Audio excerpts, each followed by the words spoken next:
Hello aspirants, 4 अगस्त की news items देख लेते हैं। द हिंदू न्यूज़पेपर से ये 10 न्यूज आइटम्स पिकअप की गई है, इनको डिटेल में डिस्कस करेंगे।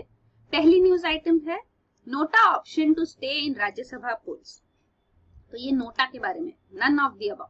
तो ये नोटा इंट्रोड्यूस किया गया है इंडिया में after supreme court order. Actually election commission ने इसको रिकमेंड किया था 2009 में, पर गवर्नमेंट इसको रेडी नहीं थी इम्प्लीमेंट करने के लिए। बाद में सुप्रीम कोर्ट ने जब ऑर्डर दिया कि नोटा सिंबल लाना चाहिए ऑन ईवीएम मशीन्स, तो ये लाया गया 2013 सुप्रीम कोर्ट रूलिंग के बाद। ये 2014 जनरल इलेक्शंस में हमने देखा है, लोकसभा इलेक्शंस में सारे ईवीएम मशीन्स में नोटा ऑप्शन था।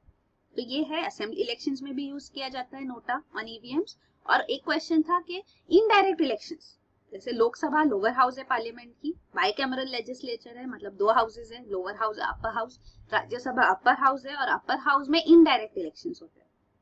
जैसे लोकसभा के लिए पीपल इलेक्ट करते हैं, वैसे राज्यसभा के लिए जिन लोगों को पीपल ने इलेक्ट किया है, हमने इलेक्ट किया, वो मेंबर्स को इलेक्ट करते हैं। इनडायरेक्ट इलेक्शंस होते हैं, मतलब कि जैसे एमएलएस को हमने इलेक्ट किया सारे स्टेट्स में लेजिस्लेटिव असेंबलीज में, तो ये लेजिस्लेटिव असेंबली मेंबर्स एमएलएस यहाँ पे फिर मेंबर्स इलेक्ट करते राज्यसभा में। तो हर स्टेट के लिए सीट्स अलॉटेड है, जैसे लोकसभा इलेक्शंस में seats divided among states on the basis of population, वैसे ही राज्यसभा में भी है। और ये location of seats in Rajya Sabha to states, ये तो शेड्यूल 4 ऑफ द कॉन्स्टिट्यूशन में मेंशन है, तो 4th शेड्यूल है उसमें ये पूरा मेंशन है। इसीलिए यहाँ पे उस बेसिस पे स्टेट्स को सीट्स है, और वैसे वहाँ पे इनडायरेक्टली एमएलएज इलेक्ट करके मेंबर्स लाते हैं राज्यसभा में उस स्टेट के। तो ये राज्यसभा इलेक्शंस में भी नोटा लाया गया। तो 2013 में ये ऑर्डर आने के बाद इलेक्शन कमीशन ने और एक सर्कुलर लाया क्लैरिफाई करते हुए कि राज्यसभा के इलेक्शंस में भी ये नोटा इंट्रोड्यूस किया जाएगा। तो ये फेब 2017 से ही राज्यसभा इलेक्शंस में नोटा लाया गया है। और अभी जो न्यूज है वो ये है कि गुजरात विधानसभा ने भी सर्कुलर लाया अभी 1 अगस्त 2017 को, क्योंकि गुजरात विधानसभा मतलब गुजरात लेजिस्लेटिव असेंबली से भी इनडायरेक्टली इलेक्ट होके 3 मेंबर्स जाने वाले राज्यसभा में। अब 3 मेंबर्स है क्योंकि राज्यसभा का ये स्टेटस है कि Rajya Sabha is a permanent house.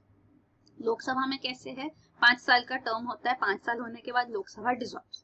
Rajya Sabha will never dissolve, कभी डिसॉल्व नहीं की जा सकती, उसको वो हमेशा रहेगी, परमानेंट हाउस है। तो उसके मेंबर्स का फिक्स टर्म है, हर मेंबर का 6 ईयर टर्म है। तो एवरी 2 इयर्स 1/3 मेंबर्स रिजाइन।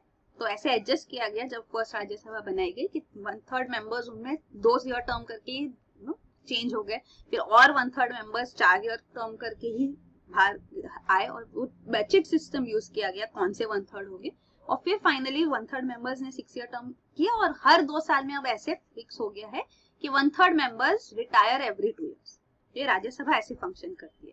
तो 1/3 मेंबर्स कोई भी स्टेट से हो सकते हैं। तो राज्यसभा के अभी जो मेंबर्स गुजरात से इलेक्ट होने 3 होने, तो इसीलिए अब यहाँ पे कांग्रेस चाहती है कि नोटा ना हो। तो इसीलिए उन्होंने सुप्रीम कोर्ट को अप्रोच किया कि ये विधानसभा सर्कुलर को भी और इलेक्शन कमीशन के सर्कुलर को स्पेसिफिकली उसके ऊपर वो स्टे लेकर आए, पर सुप्रीम कोर्ट ने रिफ्यूज कर दिया कि नोटा राज्यसभा इलेक्शंस में भी होगा। एनीवे राज्यसभा इलेक्शंस में ओपन बैलेट भी इंट्रोड्यूस किया गया, और इवन उसके अगेंस्ट भी जब क्वेश्चन रेज किया गया तो 2006 में सुप्रीम कोर्ट का रूलिंग आया था कि ओपन बैलेट भी अलाउड है। तो अगर ओपन बैलेट अलाउड है, और अगर कोई मेंबर ने, जो पार्टी व्हिप होती है, मतलब हर पार्टी डिसाइड करती है कि उनके मेंबर्स को हाउसेज में लेजिस्लेटिव बॉडी में कैसे वोट करना है, कैसे करना है, तो वो अगर उनके अगेंस्ट जाते हैं तो पार्टी उनके अगेंस्ट एक्शन ले सकती है।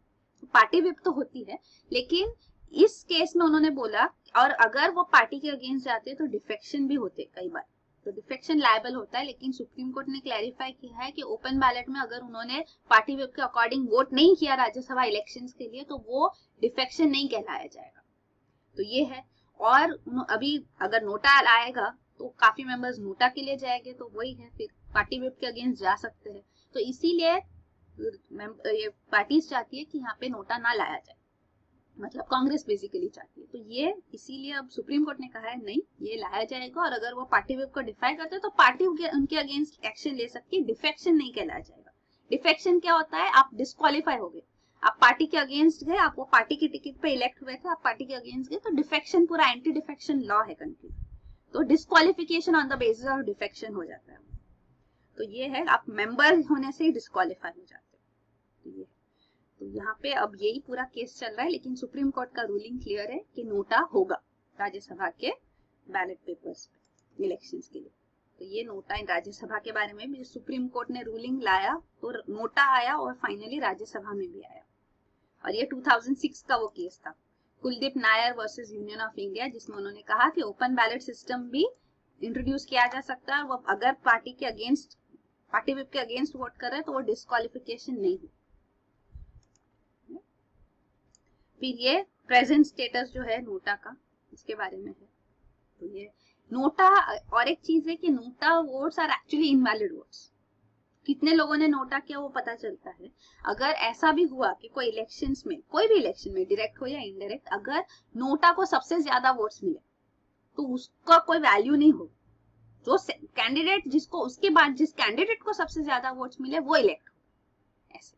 और Rajya Sabha elections actually single member के इलेक्शंस के लिए नहीं होते हैं। ये नोटा के बारे में दिखाया गया है कि बिहार में एक्चुअली सबसे ज्यादा नोटा वोट्स आए हैं, इतना 2.49%। हाईएस्ट नोटा वोट्स अब तक कभी हुए हैं तो ये है बिहार असेंबली में 2015 में। तो ये उसका स्टैटिस्टिक्स है।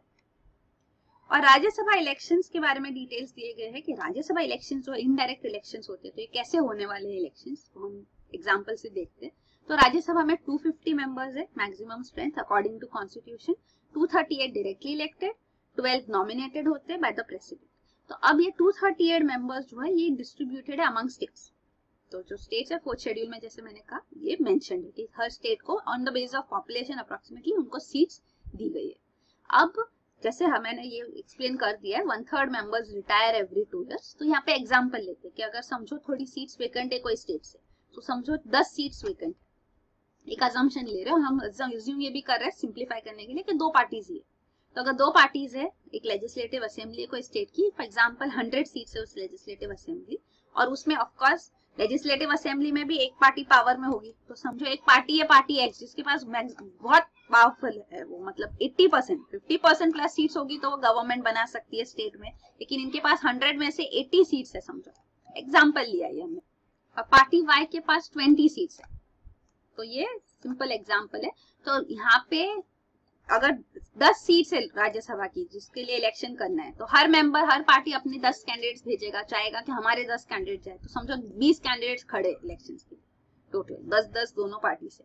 तो 20 कैंडिडेट्स अगर इलेक्शन के लिए है तो यहाँ पे हर कैंडिडेट को कितना वोट लगेगा, that depends on number of seats. तो total strength of the house 100 है, तो 100 divided by total number of seats जिनके लिए इलेक्ट करना है। 10 सीट्स इलेक्ट होनी है तो 10 + 1 मतलब 11 हो गया।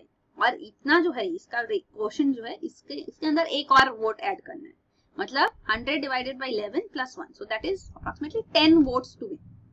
तो ये 10 वोट्स का रिक्वायरमेंट होता है, मतलब जो कैंडिडेट्स को 10 वोट्स मिलेंगे वो जीत जाएगा। तो इसके अंदर एक्चुअली ये वोटिंग हर सारे एमएलएस वोट करेंगे, और ये एमएलएस उनके लिए वोट करेंगे जो राज्यसभा के इलेक्शन के लिए खड़े हुए, और वो वही अपनी पार्टी मेंबर्स जो पार्टी चाहती है उन मेंबर्स के लिए वोट करेंगे। तो ऐसा होता है ये।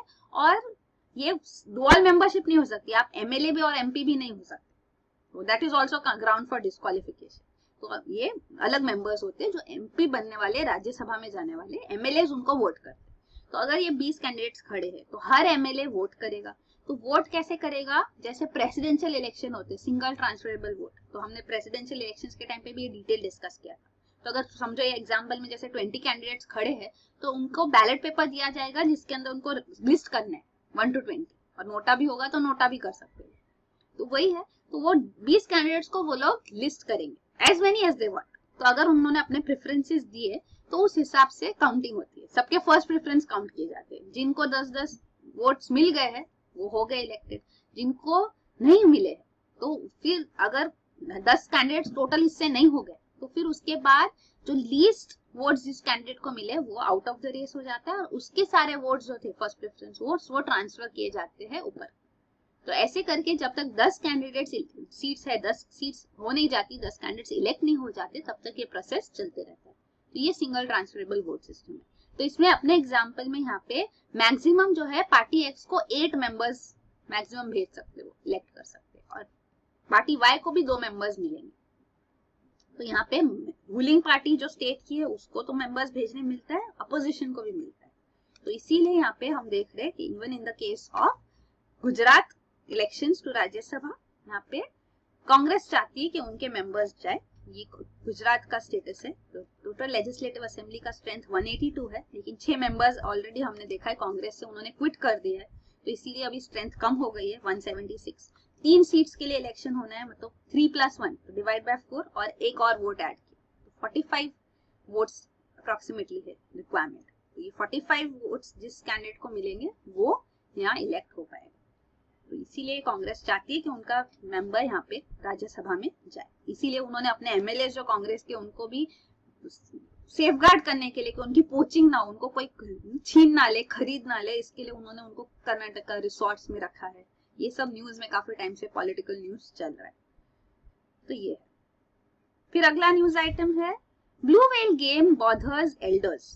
तो ये जो ब्लू व्हेल गेम है ये काफी न्यूज में रही है। ब्लू व्हेल, ये एक्चुअली ब्लू व्हेल जो होती है वो बीच के ऊपर बीचिंग हो जाता है, वो बीच पे आ जाते हैं और वो मर जाते हैं, तो ये सुसाइड कहा जाता है, ब्लू व्हेल सुसाइड। तो उससे इंस्पायर होकर नाम दिया गया है गेम को। और ये गेम रशिया में इनिशिएट हुई है, अराउंड 2013 से ये गेम खेली जा रही है और 2015 में इसका फर्स्ट सुसाइड केस सामने आया है रशिया में। तो इसके बाद रशिया ने भी अपने लॉ स्ट्रिंजेंट किया है और अब जो न्यूज में है वो ये है कि पहला ब्लू व्हेल गेम का इंसिडेंट जिसकी वजह से लोग सुसाइड करते हैं, ये first suicide incident 14 year old boy है मनप्रीत फ्रॉम मुंबई, इसने सुसाइड कमिट किया थोड़े दिन पहले जुलाई में। तो वही यहाँ पे फर्स्ट केस आया, इसलिए राज्यसभा मेंबर्स यहाँ पे अपना कंसर्न एक्सप्रेस कर रहे हैं। वो कह रहे हैं कि हमारे पास प्रोविजंस होने चाहिए कि हम ऐसे गेम्स को ब्लॉक कर सके, ये ऐप से इजीली डाउनलोड किए जा सकते। तो ये एक पॉइंट उन्होंने रखी है। और ऑल ओवर द वर्ल्ड भी काफी सारी सुसाइड्स हो गई है इस गेम की वजह से, around 130 suicides from US, Russia, England, France, ये न्यूज में आई है। तो ये गेम जनरली 50 दिन का गेम होता है, इसके अंदर चैलेंजेस दिए जाते हैं on a daily basis generally, कि मतलब कुछ भी ऐसे ऑड टाइम्स पे उठो, 4:20 को सुबह उठो, या क्रेन पे चढ़ो, या अपने हैंड पे आप स्पेसिफिक फ्रेज कार्व करो अपने हाथ पे। तो सेल्फ हर्ट करते हुए ये चैलेंजेस होते हैं। डरावनी मूवी देखो वगैरह, वो ऐसे सब चैलेंजेस देते हैं। और लास्ट चैलेंज जो होता है 50th डे पे वो होता है सुसाइड कमिट। तो वही है। तो ये ब्लू व्हेल गेम की वजह से जो सुसाइड्स हुए हैं, इसके बाद यहाँ पे एक फिलिप विडिकिन, ये साइकोलॉजी स्टूडेंट है रशिया के, उन्होंने एक्सेप्ट किया कि ये गिल्टी है वो, और वो अरेस्ट भी हुए। उन्होंने कहा कि वो गेम उन्होंने बनाया है जिसकी वजह से 16 टीनेज गर्ल्स ने सुसाइड कमिट किया। तो ही इज अरेस्टेड। एंड अब यहाँ पे और भी गेम्स ऐसे सामने आ रहे हैं, जैसे चाइना में ह्यूमन एम्ब्रॉयडरी गेम है, हाथ पे आप अपनी स्किन पे एम्ब्रॉयडरी करो नीडल थ्रेड से।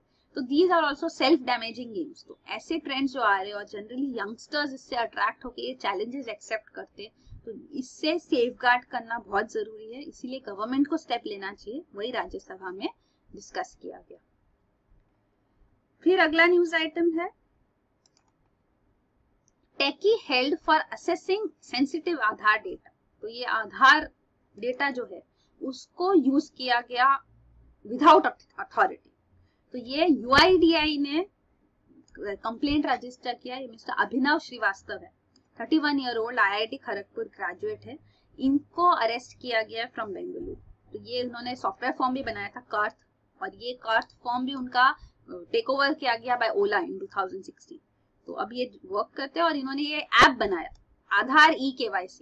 तो ये ऐप जैन 2017 से अवेलेबल था। तो ये जो ऐप था ये ई-हॉस्पिटल करके और एक ऐप है, उसको यूज करके वो आधार इंफॉर्मेशन प्रोवाइड किया करता था। और ये ई-हॉस्पिटल जो है ये ऑथेंटिकेटेड यूजर एजेंसी है। तो आधार के अंदर यूआईडीआई ने थोड़ी एजेंसीज को ऑथेंटिकेटेड यूजर एजेंसी बनाया है जो आधार डेटा ऑथेंटिकेट कर सके। अगर आधार प्रूफ सबमिट किया जाता है तो उसका ऑथेंटिकेशन जरूरी है, तो इसीलिए ऑथेंटिकेशन एजेंसीज उसको प्रूफ प्रोवाइड कर सकती है सर्विस।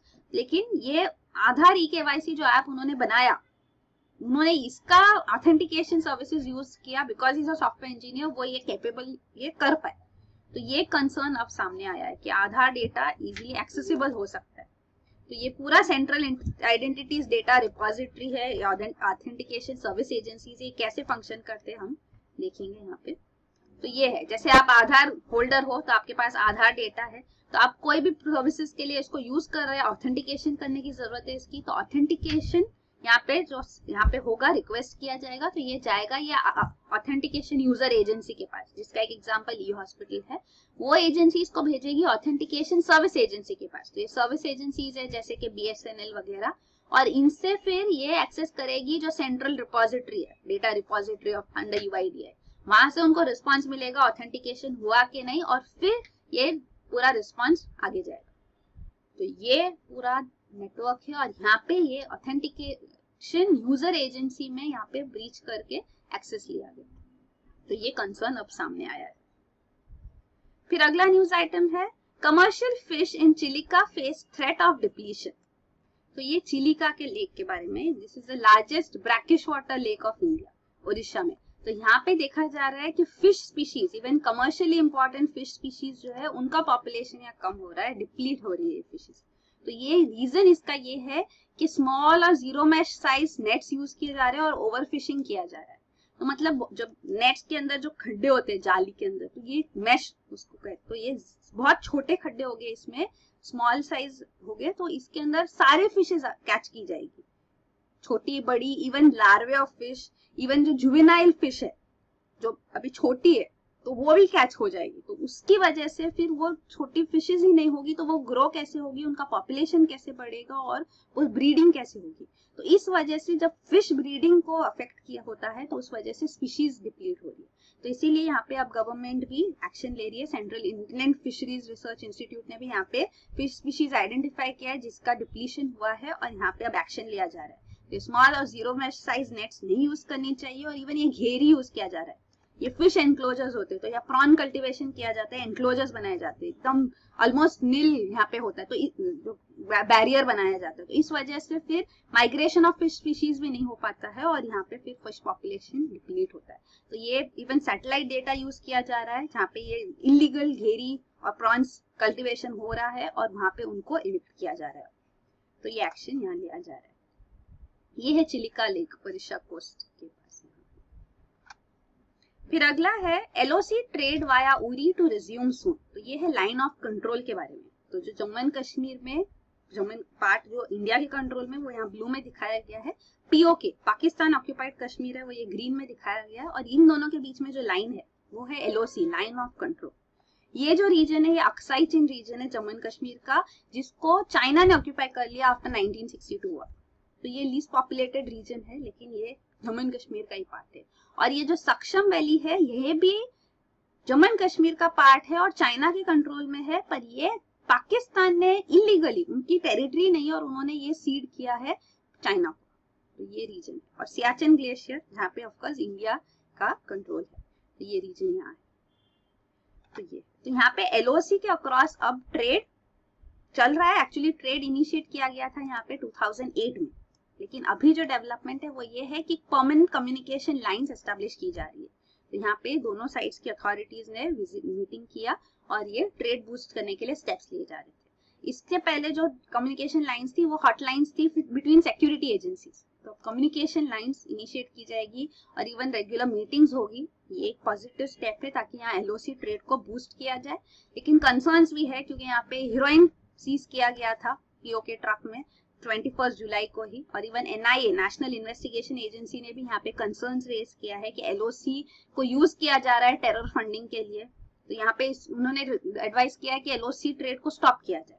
पर LOC ट्रेड इंपॉर्टेंट है क्योंकि ट्रेड की वजह से पीस आता है। अगर इकोनॉमिक एक्टिविटी होगी तो लोगों का स्टेक होगा उसमें, तो वो नहीं चाहेगी कि वायलेंस हो, टेररिज्म हो, वो सेपरेटिस्ट को सपोर्ट नहीं करेंगे और पीस को सपोर्ट करेंगे क्योंकि वहां पे उनका डेवलपमेंट एट स्टेक है। तो इसीलिए अगर ट्रेड है वो पीपल्स टू पीपल्स कांटेक्ट का बेस्ट सोर्स होता है। तो वहां पे जब पीस लाना है तो वहां पे डेवलपमेंट होना चाहिए, ट्रेड बूस्ट करना चाहिए ताकि डेवलपमेंट हो सके। तो ये अदर साइड भी है। और of course security is important. यहाँ पे हमको ट्रेड बंद करने से बेटर होता है कि आप अपना कोई भी एक्टिविटी है उसमें लीगल एक्टिविटी भी हो सकती है, पर लीगल एक्टिविटी को आप स्टॉप नहीं कर सकते। आपको इलीगल एक्टिविटी हॉल्ट करने के लिए अपना security forces and apparatus strengthen करना होता है। तो ये फिर अगला न्यूज आइटम है centre miles changing minimum wages formula. तो यहाँ पे जो सेंट्रल गवर्नमेंट की ये जो सेंट्रल अथॉरिटी है, central advisory committee on minimum wages, तो यहाँ पे लेबर एंड एम्प्लॉयमेंट मिनिस्टर कह रहे हैं कि हम एक कमेटी एस्टैब्लिश करेंगे जो डिसाइड करेगी कि मिनिमम वेजेस के फॉर्मूला में कैसे चेंजेस होने चाहिए। तो वो कह रहे हैं मिनिमम वेजेस फॉर्मूला ये 1957 की इंडियन लेबर कॉन्फ्रेंस की रिकमेंडेशंस पे बेस्ड है। तो ऑफकोर्स ये मिनिमम वेजेस हर 5 साल में चेंज होते हैं, पर जो फॉर्मूला है वो पुराना ही है। तो उसके अंदर जो स्टैंडर्ड वर्किंग फैमिली समझी जाती है वो 3 मेंबर फैमिली कंसिस्ट की जाती है, जिसके अंदर एक अर्निंग मेंबर है एज सच, और जो बाकी जो उनके फूड रिक्वायरमेंट्स है तो 2000 कैलोरीज ऑफ फूड पर पर्सन कंसिडर किया जाता है, एनुअल 72 यार्ड्स क्लॉथ वगैरह ऐसे करके वो फॉर्मूला है जिससे ये कैलकुलेट किया जाता है। तो अब इसको रिव्यू करने के लिए गवर्नमेंट एक कमेटी एस्टैब्लिश करने की बात कर रही है। तो यहाँ पे डिमांड्स भी है कि मिनिमम वेजेस इंडिया में इम्प्रूव किए जाए। तो ये मिनिमम वेजेस का प्रेजेंट फॉर्मूला जो है वो है। और भी 2 वेजेस होते हैं, लिविंग वेजेस और फेयर वेजेस, तो उनको भी हम देखेंगे कि क्या है ये लिविंग वेजेस और फेयर वेजेस भी। ये मिनिमम वेजेस का दिया गया। तो मिनिमम वेजेस में जो क्राइटेरिया है क्लॉथिंग का, फूड का, इवन इसके अंदर रेंट, हाउस रेंट को इंक्लूड किया जाता है, फ्यूल, लाइटिंग एक्सेट्रा, इसके लिए 20% मिनिमम वेज कंसिडर किया जाता है। इसके लिए 20% रिक्वायरमेंट होगा वेज में से, मतलब सैलरी में से। और चिल्ड्रन एजुकेशन, मेडिकल रिक्वायरमेंट वगैरह के लिए भी, मिनिमम रिक्रिएशन के लिए भी 25% रखा जाता है, और बाकी फैक्टर्स होते हैं। फिर जो मिनिमम वेजेस ये है मिनिमम एसेंशियल। लिविंग वेजेस मतलब और जो एसेंशियल्स है अपार्ट फ्रॉम बेयर एसेंशियल्स, जैसे कि इल हेल्थ के अगेंस्ट प्रोटेक्ट करने के लिए, सोशल नीड्स कंप्लीट करने के लिए, इंश्योरेंस ओल्ड एज में उसकी रिक्वायरमेंट के लिए, तो ये लिविंग वेजेस होते हैं। तो ये ऑफ कोर्स मिनिमम वेजेस से ज्यादा होते हैं। और फेयर वेजेस जो है ये इन बिटवीन है, मिनिमम और लिविंग वेजेस के बीच में। तो ये 2 टर्मिनोलॉजीज भी होती है। फिर अगला है GPS facility to raise handset costs. तो ये गवर्नमेंट ने अब डिसाइड किया है कि जीपीएस फैसिलिटी मैंडेटरी की जाएगी। मतलब कि 1 जनवरी 2018 से गवर्नमेंट ने कहा है कि सारे मोबाइल फोन्स में कंट्री में जीपीएस होना चाहिए। तो मोबाइल मैन्युफैक्चरर्स को ये इंश्योर करना होगा, जितने भी मोबाइल फोन्स इंडिया में सेल हो गए उनमें जीपीएस होना मैंडेटरी है फ्रॉम 1 जनवरी 2018। तो इसके अगेंस्ट एक्चुअली जो टेलीकॉम सेक्टर है, जो मैन्युफैक्चरिंग कंपनीज है, उन्होंने अपना वॉइस रेज किया है। इसीलिए टेलीकॉम मिनिस्टर ने अब कहा है कि हम इनके साथ मीटिंग करेंगे हैंडसेट मेकर्स के साथ, क्योंकि क्या कंसर्न है हम उनको सुने और पॉलिसी रिव्यू कर सके। तो ये जीपीएस फर्स्ट ऑफ ऑल आपको पता होना चाहिए, ग्लोबल पोजिशनिंग सिस्टम। तो जैसे मैप यूज करके आप अपना पोजीशन पता कर सकते हैं, और इवन आप सराउंडिंग आपको कहाँ जाना है आपको लोकेशन पता कर सकते हैं। तो जीपीएस फैसिलिटी होती है। तो ये सब्सक्राइबर्स को भी लोकेट किया जा सकता है अगर जीपीएस ऑन होगा तो ये जो है ये गवर्नमेंट चाहती है कि सिक्योरिटी के लिए ये इंश्योर करना चाहिए कि जीपीएस हर मोबाइल फोन में हो। लेकिन मोबाइल मैन्युफैक्चरर्स ये आर्ग्यू करते हैं कि जीपीएस सिर्फ होने से कुछ नहीं हो सकता, क्योंकि डेटा एनेबिलिटी भी होनी चाहिए। अगर वो डेटा एनेबल्ड है फोन तो ही जीपीएस वो यूजर यूज कर पाएंगे। तो ये एक चीज सामने रखी जा रही है। उसके अलावा वो कह रहे हैं कि जीपीएस अगर हमको मोबाइल में प्रोवाइड करना होगा, अगर बेसिक मोबाइल में भी, तो उसकी वजह से हमको बैटरी उसकी इंप्रूव करनी होगी, क्योंकि बैटरी रिक्वायरमेंट ज्यादा होगी, मेमोरी रिक्वायरमेंट ज्यादा होगी, तो इससे कॉस्ट बढ़ेगा। अप टू 40-50% जंप भी हो सकता है कॉस्ट में। तो अगर मोबाइल फोन्स जो है बेसिक मोबाइल फोन्स, वो कह रहे हैं मोर देन 40% जो मोबाइल्स इंडिया में है वो बेसिक मोबाइल फोन्स है। तो अगर बेसिक मोबाइल फोन्स में उनका कॉस्ट अराउंड 1500 होता है, तो ये इंक्रीज होगा। तो उस वजह से काफी सारे लोग फिर मोबाइल फोन्स अफोर्ड नहीं कर पाएंगे और फिर टेलीकॉम कनेक्टिविटी से भी बाहर हो जाएंगे। तो काउंटर प्रोडक्टिव भी हो सकता है, ये कंसर्न भी सामने रखा गया है। तो वही है, मीटिंग होगा और ये डिसाइड किया जाएगा। गवर्नमेंट ये कह रही थी, डिपार्टमेंट ऑफ टेलीकॉम रीजन ये दे रही थी कि वुमेन, स्पेशली वुमेन सिक्योरिटी जो है वो अटमोस्ट कंसर्न है। तो ये यहाँ पे दिया गया है जो गवर्नमेंट का आर्ग्यूमेंट है और जो हैंडसेट मैन्युफैक्चरर्स आर्ग्यू कर रहे हैं। फिर अगला है services PMI drops to lowest since September 2013। तो ये हमने कल देखा था पीएमआई परचेजिंग मैनेजर्स इंडेक्स। तो ये प्राइवेट सेक्टर लाती है, हर महीने का ये डिटेल आते हैं कि मैनेजर्स जो है वो क्या उनके इनपुट्स के बेसिस पे ये इंडेक्स बनाया जाता है। तो हर मंथली ये निकी इंडिया जैसे ये सब प्रोवाइड कर रही है। तो ये दोनों मैन्युफैक्चरिंग सेक्टर और सर्विसेज सेक्टर के लिए कैलकुलेट किया जाता है, और इसकी वैल्यू हमने देखा है for the month of July दोनों सर्विसेज के लिए भी कम हो गई है और मैन्युफैक्चरिंग के लिए जैसे हमने कल देखा बिलो 50 गई है। Below 50 means contraction, economic activity में कॉन्ट्रैक्शन है, अबव 50 मीन्स एक्सपांशन। तो ये है, तो ये लोवेस्ट सिंस फेब 2009 थी मैन्युफैक्चरिंग सेक्टर में पीएमआई वैल्यू, और ये जो यहाँ पे सर्विसेज सेक्टर है ये लोवेस्ट सिंस सितंबर 2013। तो ये रीजन इसका यही दिया गया है जुलाई मंथ के लिए कि जीएसटी के बारे में ज्यादा क्लैरिटी नहीं थी, इस वजह से ये है। और आगे इकोनॉमिक एक्टिविटी ग्रोथ होगा क्योंकि आगे क्लैरिटी आएगी, ये एक्सपेक्टेड है। तो ये पूरा यहाँ पे सर्विसेज पीएमआई भी दिया गया है ओवर द मंथ्स ऑफ 2017। फिर अगला है make in India yet to spur manufacturing says panel. तो ये एक्चुअली पार्लियामेंट्री स्टैंडिंग कमेटी है। तो स्टैंडिंग कमेटीज होती है वेरियस सेक्टर्स के लिए, तो ये कॉमर्स के लिए स्टैंडिंग कमेटी ऑन कॉमर्स है पार्लियामेंट की। तो ये इनके हेड जो है वो बीजेपी एमपी है। तो इन्होंने यहाँ पे क्वेश्चन किया है कि इंडिया में मैन्युफैक्चरिंग ग्रोथ इतना कम क्यों हो रहा है। तो पार्लियामेंट का फंक्शन है, ये लेजिस्लेचर है, लेजिस्लेचर का फंक्शन है एग्जीक्यूटिव को कंट्रोल करना, उनके ऊपर रेगुलेशन करना। तो यहाँ पे कमिटीज होती है जो यहाँ पे हर सेक्टर में स्क्रूटिनाइज करती है। तो ये कमेटी में उन्होंने क्वेश्चन किया है कि manufacturing growth on an average just 1.6% रहा है इन द 5 years till 2015-16 और 0.5% कॉन्ट्रैक्शन हो गया है यहाँ पे in first 9 months of this financial year 2017। तो इसीलिए यहाँ पे कंसर्न्स रेज किए गए। वो कह रहे हैं कि make in India scheme, startup India scheme, even FDI reforms लाए गए और ये लाकर भी 2 साल हो गए, फिर भी कुछ रिजल्ट्स नहीं दिख रहे। तो इसीलिए वो ये क्वेश्चन कर रहे हैं और वो कह रहे हैं कि इन स्कीम्स को अप्रिशिएट किया गया लेकिन इनकी फंक्शनिंग में इफेक्टिव इम्प्लीमेंटेशन में अगर कोई ऑब्स्टिकल्स है, बाधा है, तो उसको हटाना जरूरी है। तो वो कह रहे हैं। ये मेक इन इंडिया स्कीम के बारे में जो प्राइम मिनिस्टर नरेंद्र मोदी ने अनाउंस किया सितंबर 2014 में कि इंडिया को मैन्युफैक्चरिंग हब बनाया जाए, कि जो बिजनेसेस है अराउंड द वर्ल्ड वो यहाँ आए, इन्वेस्ट करें, यहाँ मैन्युफैक्चर करें, मेक इन इंडिया। तो यहाँ पे उसके लिए ऑफकोर्स फिजिकल इंफ्रास्ट्रक्चर प्रोवाइड करने की जरूरत है और डिजिटल कनेक्टिविटी, ताकि यहाँ पे अट्रैक्टिव हो सके इंडिया। और इसके लिए वही है जो प्रोविजंस भी किए गए थे कि लेबर लॉज फ्लेक्सिबल किए गए थे, वर्किंग आवर फ्लेक्सिबिलिटी दी गई, मेक इन इंडिया पोर्टल बनाया गया कि सारी कंपनीज को कोई पॉलिसी क्लैरिफिकेशन चाहिए तो 72 आवर्स में उनको वो दिया जाएगा रिस्पॉन्स। ई बिज जो सिंगल विंडो है एनईजीपी के अंदर, तो ये काफी पुराना इनिशिएटिव है। तो ये ई बिज मॉडल को भी सिंगल विंडो प्लेटफॉर्म हाईलाइट किया गया कि यहाँ सब सर्विसेज, सारे गवर्नमेंट्स, डिपार्टमेंट्स, मिनिस्ट्रीज एक सिंगल विंडो से आप उनको एक्सेस कर सकते हो उनकी सर्विसेज। वहाँ पे एप्लीकेशन आप सिंप्लीफाइड प्रोसीजर किया उन्होंने इंडस्ट्रियल लाइसेंस के लिए वगैरह, इवन इंडस्ट्रियल लाइसेंस का वैलिडिटी उन्होंने 3 years कर दिया। तो ये सब स्टेप्स लिए गए ताकि इंडिया को मैन्युफैक्चरिंग हब की तरह प्रमोट किया जा सके, ताकि एम्प्लॉयमेंट जनरेट हो, मैन्युफैक्चरिंग को बूस्ट मिले। इवन मैन्युफैक्चरिंग सिटीज सिलेक्ट करने है, फर्स्ट फेज में 24 मैन्युफैक्चरिंग सिटीज सिलेक्ट की गई। एक्सपेक्टेड है 7 cities 2019 तक डेवलप हो जाए कि हर सिटी में जहाँ उनका वो जो स्ट्रेंथ है उस स्ट्रेंथ में वो मैन्युफैक्चरिंग हब बने। ऐसे इवन ग्रोथ सेक्टर्स सिलेक्ट किए गए अराउंड 25, जैसे कि आईटी, ऑटोमोबाइल, फार्मा। तो यहाँ पे मैन्युफैक्चरिंग को टारगेट किया जाए मैन्युफैक्चरिंग हब बनाने के लिए। Even manufacturing sector economy Indian GDP में 25% कंट्रीब्यूट करे, ये टारगेट है। फिलहाल कंट्रीब्यूशन अराउंड 15% है। ये कैपिटल सब्सिडी भी दी गई है। तो ये सब प्रोविजंस है मेक इन इंडिया।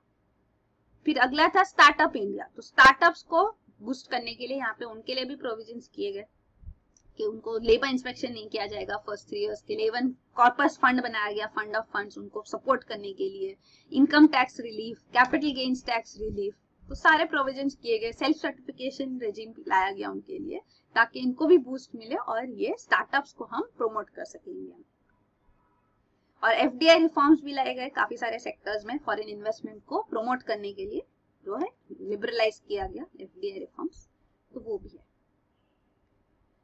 फिर अगला है last news item, India's first private missile production facility unveiled. तो ये है regarding Kalyani Rafael advance system. तो ये जॉइंट वेंचर है between Kalyani group and Israel's Rafael advance defence system limited. दूसरी जो राफेल हमने देखी है वो डसॉल्ट राफेल जो है फ्रेंच कंपनी है डसॉल्ट, उनकी Rafale multi role combat aircraft है।